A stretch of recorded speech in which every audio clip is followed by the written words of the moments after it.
Paano nakalusot sa presidente yung 1.45 trillion na halos pinalitan ng Kongreso, yung budget, yung President's budget, yung Philippine Development Plan? Paano nakalusot sa inyo yun? Good afternoon. My first question is to the chair of the DBCC. Can you explain to us what is particularly, basically the role of the DBCC in rationalizing the National Expenditures Program, particularly on public policy standards, in alignment with the Philippine Development Plan, and maintaining an equitable distribution of resources? Madam Chair, Your Honor, the DBCC as a committee considers, approves, and recommends to the President yun pong ating medium to long-term fiscal program. Kabilang po dyan yung ating projected deficit and fixing as well the ceiling, the expenditure program. At yun po yung ginagamit ng DBM naman kapag na-fix na po ng DBCC yung ating magiging ceiling ng expenditure program. Yun po yung ginagamit na ng DBM sa pag-assess ng bawat isang proposal ng mga ahensya. At sa DBM na po nangyayari yung pag-assess po natin ng alignment with our priority development plans and implementation readiness of the proposal. And you have parameters, for example, in assessing projects of the departments, and can you name it?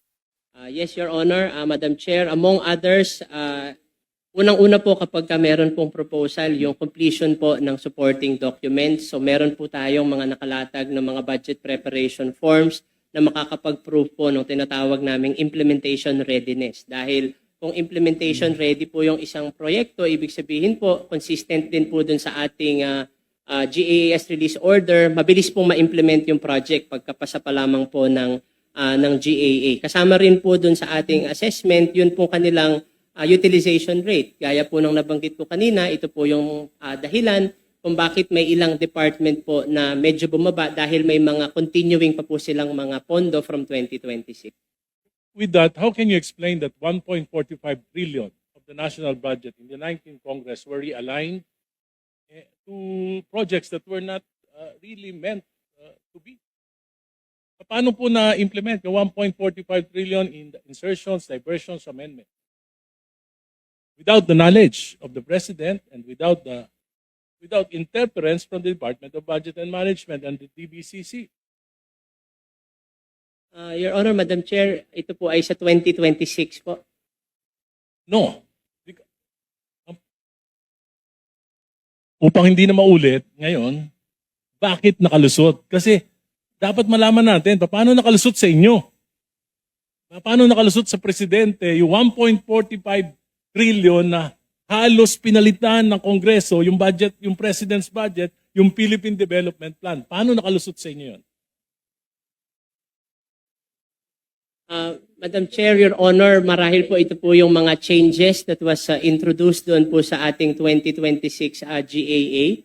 Ito rin po yung dahilan kung bakit po doon sa veto message ng ating Presidente, sinubject niya po ito doon sa further documentation at pagbibigay po sa amin bago po ma-release ng DBM yung karampatang allotment, ma-substantiate at ma-document po muna ng mga ahensya kung saan po nakalatag yung mga changes na na-introduce po bago po namin i-release yung mga allotment, Your Honor. Ibig po sabihin na bet nyo na lahat ng mga projects, for example, lalo na sa Department of Public Works dahil may naging controversy, we should learn from our lessons. Have you learned your lesson?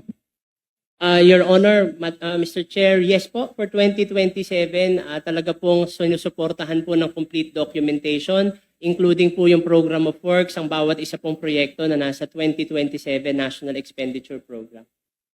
Wala po bang leadership fund allowed? Wala po at hindi po kami aware, Your Honor, kasi po we only evaluate the proposals as submitted by the department. So, ibig sabihin, yung 1.45 trillion na pinalitan ng mga leaders ng Kongreso na nakaraan, hindi nyo alam? Sa DBM? Your Honor, ang projects po ay nakikita po namin after the NEP, the GAA, the enrolled bill was submitted after the BICAM. national budget, pinalitan. 2024, pinalitan. 2025, pinalitan. So, ibig sabihin, wala po kayong monitoring. Yung DBM po, hindi nyo ba pinarating ito sa presidente na ganito yung nangyayari?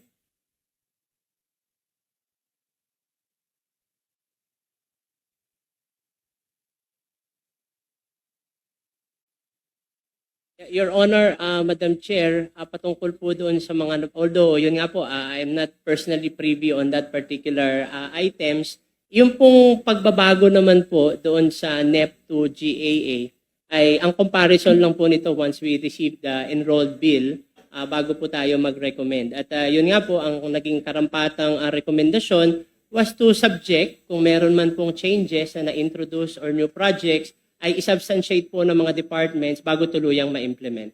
Pero ang secretary po ng DBM, isa lang yan. Marami po kayong mga staff na matatagal na dyan.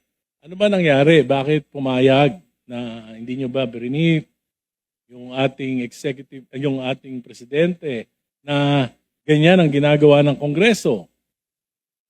O wala na lang kayong kibo? Ganun po ba? Madam Chair, Your Honor, isa po sa observation na parati naman po na ipaparating din po is yung effect po ng ng mga changes na ito, particularly sa implementation ng iba pang mga priority projects. At kabilang nga po sa ilang naaapektuhan would be some of the foreign assisted projects na priority rin po ng administration. And this is regularly reported din naman. Priority po yung flood control, yung 1.45 insertions and in 3 years? Priority po ba yan? Kaya po, Your Honor, Madam Chair, nandun po sa veto message na ito pong mga changes in the budget as introduced, including among others, the flood control projects, ay dapat po na sumailalim sa determination ng department, substantiation po nila ng details itong mga proyekto na to, including other applicable budget rules po, Your Honor, Madam Chair. Yung pong tungkol naman sa unprogrammed appropriations for 2027, 111.984 billion.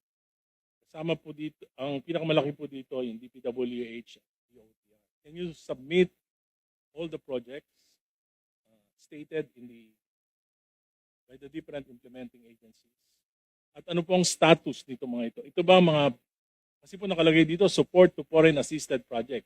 Hindi sinabing foreign assisted project. So, ano po yung mga items na ito at ano pong status ng mga foreign assisted projects na ito? Aprobado na ba to? Kung hindi pa, gaano katagal ito mapoprocess? At kung aprobado na, bakit nasa unprogram, bakit hindi sa program? Madam Chair, Your Honor, lahat po ng foreign assisted projects na nasa unprogrammed appropriations for 2027 ay sumasailalim pa po sa necessary approval sa ICC at sa ED Council. At lahat po ng mga ongoing or aprobado na pong mga foreign assisted projects ay nasa loob po ng programmed appropriations. At we will submit to the Committee on Appropriations, Madam Chair, Your Honor, the breakdown of the support to foreign assisted projects na lahat po ay sumasailalim pa sa review ng ICC at ng ED Council. Can you submit it at least 1 week or 2 weeks before the plenary? We will do, Your Honor.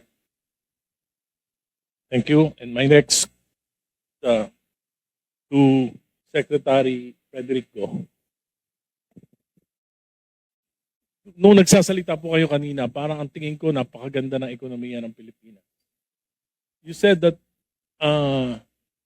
ang debt to GDP ratio natin ay 56%. Tama po ba yan? Sir, the general government debt to GDP is currently at 58.6%. Is there any other parameter? Yung general debt, meron pa po bang hindi general? Yes, sir. National government debt. Nga po, ang tinatanong ko, yung national government debt to GDP ratio, That which is more appropriate. That is 64.9%, Your Honor. 9%. It was announced by your office in February 3. Tama po? Cannot remember the date we announced, but that's the number po, 64.9% for national government debt to GDP. Salamat po sa Department of kay Secretary kababayan ko, Ilocano, Secretary Balisacan. Meron po kayong mga projections dito na pagtaas sa 2027, 28 nung ating GDP, nung pagbaba ng inflation. Ano pong basis nito? Well, the primary driver for the sharp slowdown in the last 3 quarters is one, the governance issues, right? Two, the Middle East conflict that led to sharp increases in oil prices. That drove inflation sharply, and those combinations caused a taming of was it increase or a deterioration of the consumer and business confidence. So yung the domestic demand slow down significantly now. So moving forward, and what we are trying to convey here is that we must address those issues. Of course, cannot do much about the Middle East conflict, but we should be able to respond through the appropriate tools in our hands to moderate the impact of those. And that's what we did under the Uplift program, for example. With respect to the other one, this governance and corruption issues that also impacted on our on domestic sentiments, business and consumer sentiments, that requires a lot of reforms from us, including those reforms that would have to come from Congress. I outlined this morning, for example, some of the laws that we must pass to establish that or reestablish trust in our institutions and governance. But we also can do a lot of things like speeding up the implementation of programs, particularly those overly delayed projects, so that the services of these projects can now be felt by ordinary Filipinos. Those, I think, will establish confidence and move us to move forward, will speed up our recovery, and would enable us to achieve the 3.5 to 4.5% growth for next year, for this year, and 5 to 6 for next year. Would you agree po na ang pinakamalaking dahilan dito ay yung ng pagbagsak ng ekonomiya natin ay yung budget and flood control scandal? Kasi po wala pa namang Middle East crisis nung late 2025 pero bumagsak na ng 3% yung GDP natin from as high as 5%, di ba? Mas mahigit 5%. There were already, even before the Middle East conflict, of course, there were already some other disturbances, like there was a surge in global trade uncertainty because of because of the changing tariff regime in the U.S. That happened way before the Middle East conflict, and that affected trade flows and investment flows around the world. Then, of course, as we were trying to recover from that, including the effects of, remember, we also had the unfortunate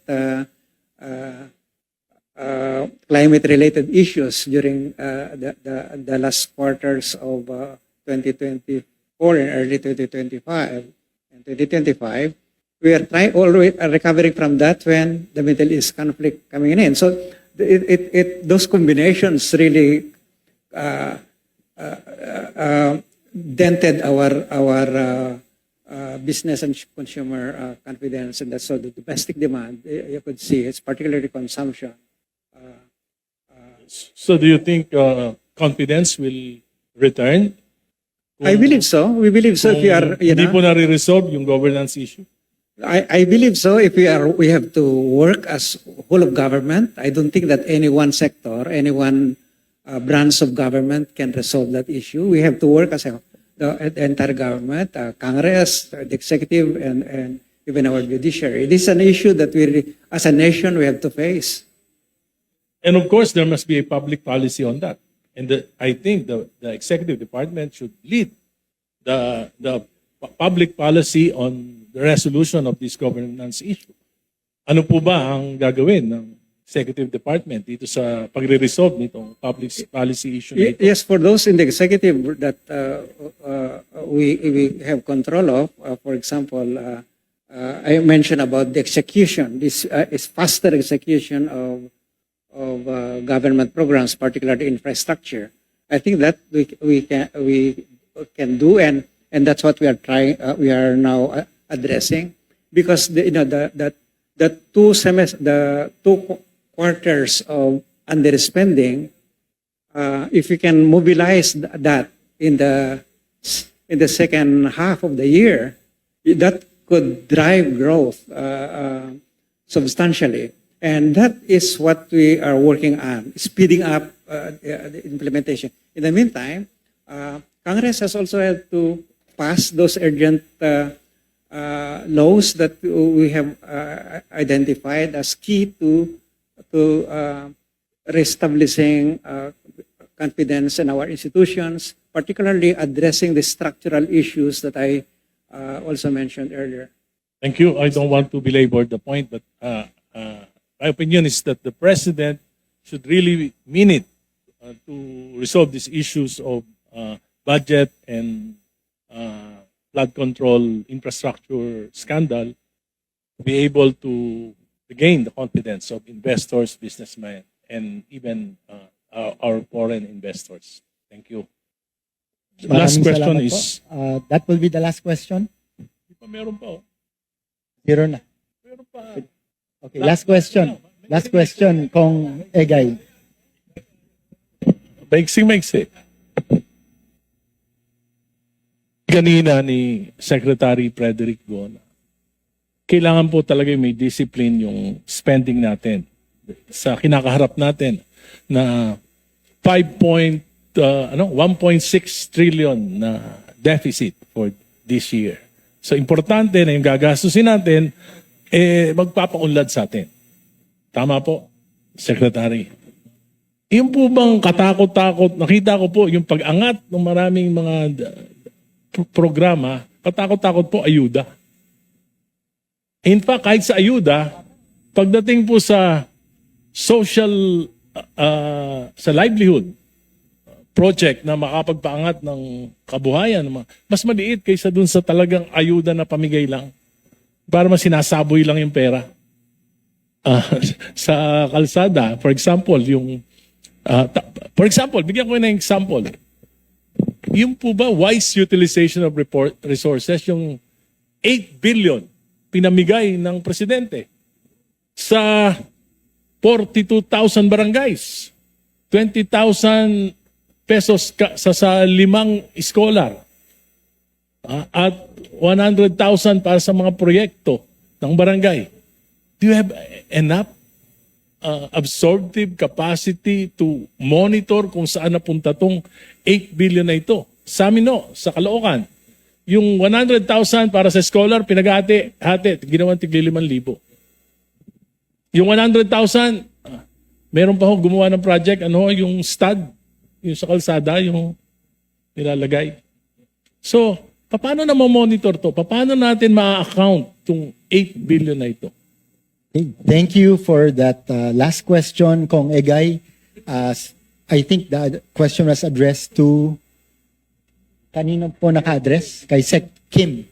Yes, Please reply. Mr. Thank you. Chair, Your Honor, kung ito po ay mga proyektong ini-implement po ng LGU galing po sa national government, meron po tayong standing agreement with DILG. Bukod pa po ito sa regular audit function po ng Commission on Audit. So DILG, Your Honor, is in charge po of monitoring the proper implementation of these projects vis-a-vis the guidelines for the utilization po. But we'll take note of that particular concern, Your Honor.